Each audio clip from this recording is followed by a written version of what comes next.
நண்பர்களே எல்லாம் ஞாபகம் வச்சுக்கோங்க, நம்ம வாழ்க்கை நம்ம கையில். நம்ம பசிக்கு நம்ம சாப்பிடணும். அம்மா வந்து சாப்பிட முடியாது, கணவர் வந்து சாப்பிட முடியாது, அம்மா பசிக்கு குழந்தை சாப்பிட முடியாது. என்னுடைய தூக்கத்தை நான் தான் தூக்கணும். தூக்கம் வருதுன்னா இரு நான் போய் உனக்காக தூக்கிட்டு வரேன்னா நம்ம அதை ஒத்துக்கவே மாட்டோம்.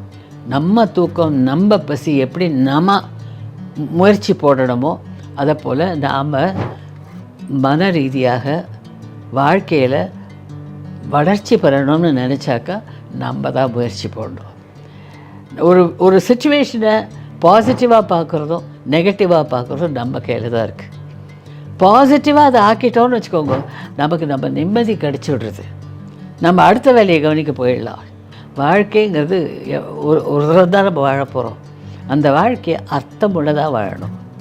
4 பேருக்கு சந்தோஷம் தருதா, ஒருத்தரையே சந்தோஷப்படுத்துகிறோம், அது என்ன சந்தோஷப்படுத்துறது? So action has a reaction. So ஞாபகம் வச்சுக்கோங்க, நம்ம சந்தோஷமாக இருக்கணும்னா நம்ம அடுத்தவங்களை சந்தோஷப்படுத்தணும். வாழ்க்கையை திருப்பி சொல்கிறேன், அர்த்தமுள்ளதாக வாழ வேண்டியது உங்கள் கையில் தான் இருக்குது, நம்ம கையில் இருக்குது.